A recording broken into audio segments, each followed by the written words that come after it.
Welcome back to zero to infinity. तो दोस्तों आज हम बात कर रहे हैं about an interesting topic that is the structure of breast.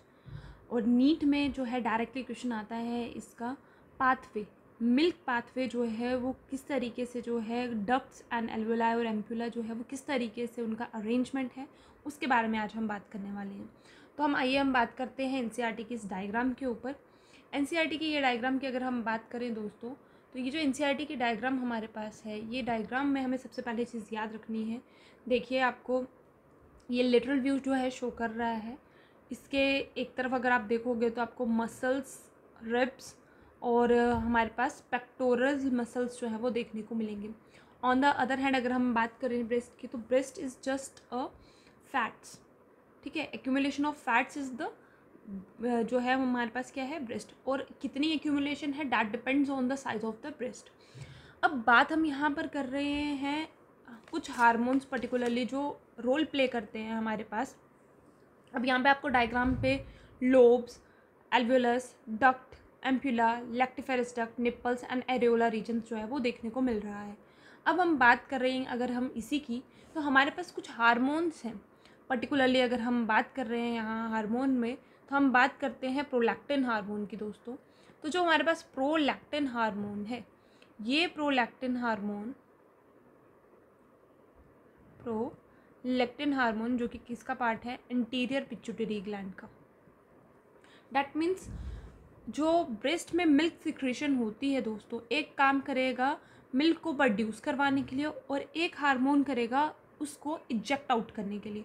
तो दोनों चीज़ों को ध्यान से समझेंगे। प्रोलैक्टिन का काम है क्या करना, प्रोड्यूस करवाना मिल्क को। मिल्क की प्रोडक्शन जो है वो हमारे पास कौन करवाता है, प्रोलैक्टिन करवाता है, राइट। इसके साथ साथ हमारे पास जो है ऑलरेडी प्लेसेंटा की फॉर्मेशन के टाइम पे, प्रेगनेंसी के टाइम पर हमारे पास एचपीएल हार्मोन्स वगैरह भी होते हैं और प्रोलैक्टिन उसी टाइम जो है रिलीज़ होना स्टार्ट हो जाता है। तो प्रोलैक्टिन जो है इंटीरियर पिट्यूटरी का पार्ट है और ये प्रोड्यूस करता है क्या, मिल्क।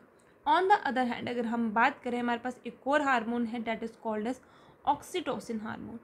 ये ऑक्सीटोसिन हार्मोन, जिसको आप बर्थ हार्मोन भी कहते हो, it is produce from the posterior part of the pituitary gland. Posterior pituitary से ये रिलीज़ होता है दोस्तों।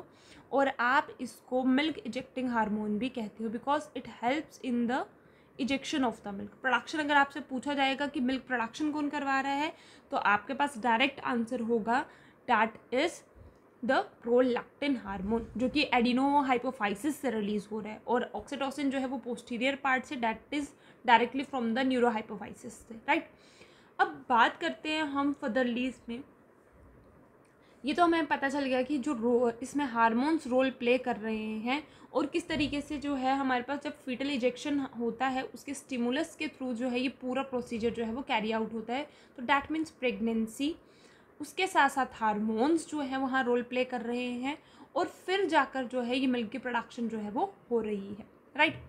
अब जब हमारे पास मिल्क प्रोडक्शन की अगर हम दोस्तों बात करें, अगर हम बात करते हैं एक मैमरी ग्लैंड की, हम बात कर रहे हैं यहाँ पर अभी एक मैमरी ग्लैंड की दोस्तों। तो एक मैमरी ग्लैंड में अबाउट हमारे पास 15 से 20 जो हैं वो क्या होते हैं, मैमरी लोब्स होते हैं। ये आपको याद रखना है। एटलीस्ट हमारे पास एक मेमोरी ग्लैंड में we have 15 to 20 mammary lobes present होते हैं दोस्तों। और जो ये लोब्स हैं हमारे पास, इसी के अंदर अगर आप देखोगे तो हमारे पास जो है it consist of a cluster of cells, और उन्हीं क्लस्टर ऑफ सेल्स को आप बोलते हो जहाँ पे क्या, एल्वियोलाई, सिंगुलर है। अगर आप डायग्राम में भी देखोगे, this is the memory lobe, ये आपको एरो दिख रही है यहाँ पर, देखिए ये जो हमारे पास पार्ट है this is the memory lobe.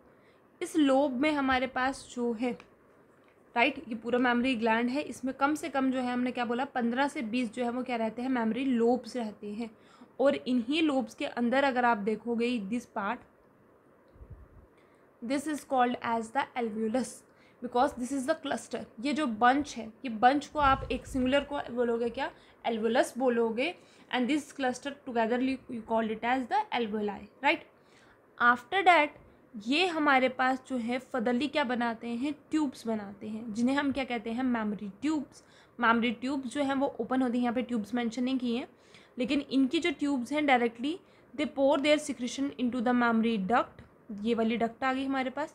Duct जो है फर्दरली जो है एक रेज्ड पोर्शन में है अपना, ये जो रेज्ड पोर्शन है हमारे पास इसे हम कहते हैं एम्पुला रीजन।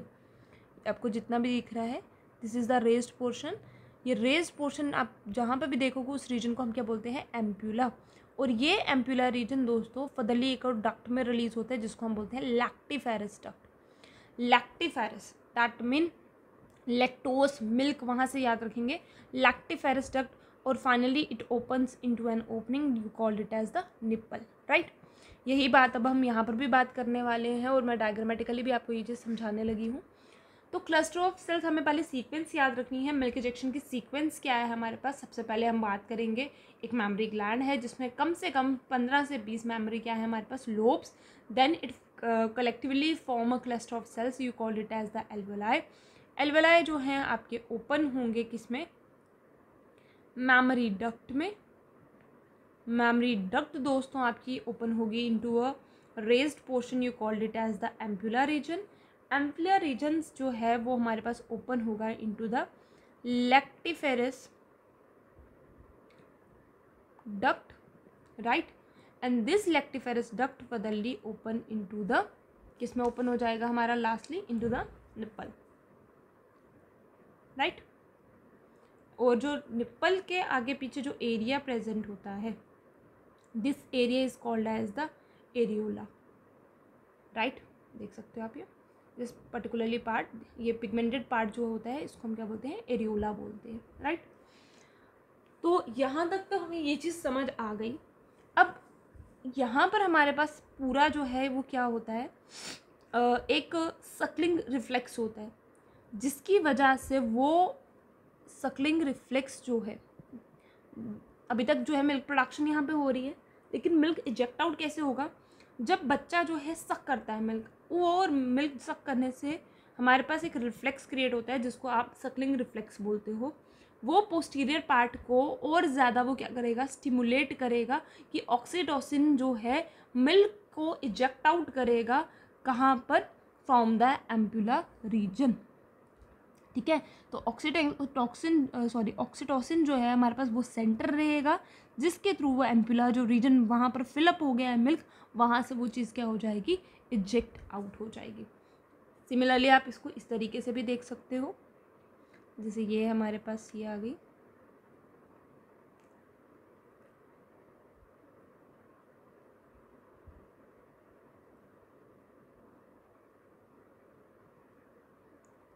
ये हमारे पास क्या है, these are the tubules, right. उस डायग्राम पे आपको जो बुक में एनसीईआरटी में मेंशन है उसमें आपके पास ये मेंशन नहीं है डायग्राम, लेकिन हम यहाँ पर जो है साथ साथ बना रहे हैं, राइट।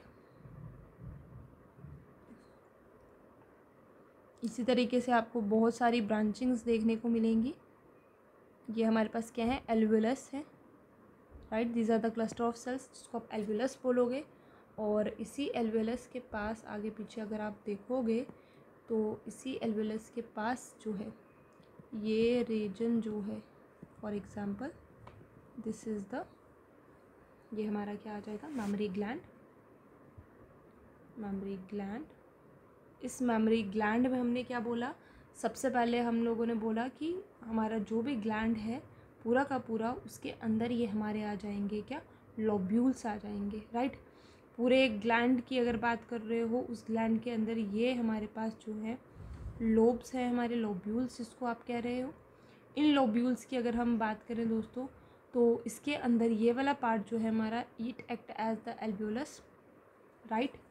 और इस एल्वुलस की जो ये वाली डक्ट्स हैं दोस्तों हमारे पास, ये डक्ट को आप क्या बोलोगे, मेमोरी ट्यूब्यूल बोलोगे, राइट। आफ्टर डैट यही रीजन जो है वो रेज्ड हो रहा है, आगे जाके फर्दरली आपको ब्रांचिंग्स दिखेंगी। ये जो ब्रांचिंग आपको दोस्तों यहाँ पे दिख रही है, यही ब्रांचिंग जो है वो फर्दर ऑन क्या करेगी, ये बनाएगी यहाँ पर हमारे पास मेमोरी डक्ट, राइट। देखो यहाँ से पोर्शन ये हो रहा है, और ये रेज्ड पोर्शन जो है, this raised portion is called as the ampulla region, right. This is the mammary duct, alveolus के आगे वाली duct mammary duct. This is the rest portion that is called as the, क्या बोलेंगे, ampulla बोलेंगे। और ये एम्पुला जो है ये आ गया, अगर आपका ये निप्पल रीजन आ गया तो इसके यहाँ पर जो है छोटी छोटी जो है रेस ट्यूब्स होंगी, that you call it as the lactiferous duct. और यहाँ पे ये रीजन जो आ गया, this region is called as the, क्या बोलोगे आप इसको, एरियोला रीजन बोलोगे। और इस एरिया से जहाँ ये इसकी ओपनिंग हो रही है, that region is called as the nipple region, right. इस पूरे मेमोरी ग्लैंड के अंदर हमने बात की, तो ये वाला पार्ट जितना भी है एक ग्लैंड के अंदर, हमने ये बात की, एक लोब्यूल की बात कर रहे हैं हम, ठीक है, एक लोब की बात कर रहे हैं। और इस तरीके से हमारे पास 15 से 20 जो है यहाँ पर क्या रहेंगे, लोब्स रहेंगे। तो मेनली हमको याद रखने हैं यहाँ हार्मोन्स। प्रोलैक्टिन जो है दोस्तों वो याद रखोगे आप, वो क्या कर रहा है, इंटीरियर पिट्यूटरी से मिल्क की प्रोडक्शन करवा रहा है। और ऑक्सीटोसिन जो है हमारे पास वो पोस्टीरियर पिट्यूटरी से मिल्क इजेक्शन करवा रहा है, राइट। इजेक्शन के लिए ऑक्सीटोसिन काम करता है और प्रोडक्शन के लिए प्रोलैक्टिन काम करता है। मेमोरी ग्लैंड, ठीक है, lobes, then alveolus, duct, ampulla, lactiferous duct and the nipple. और जो उसके बाहर हाइपर पिगमेंटेड रीजन होता है, that is called as the areola. I hope यहाँ तक आपको जो है ये सीक्वेंस जो है वो याद हो गई है। See you in the next video.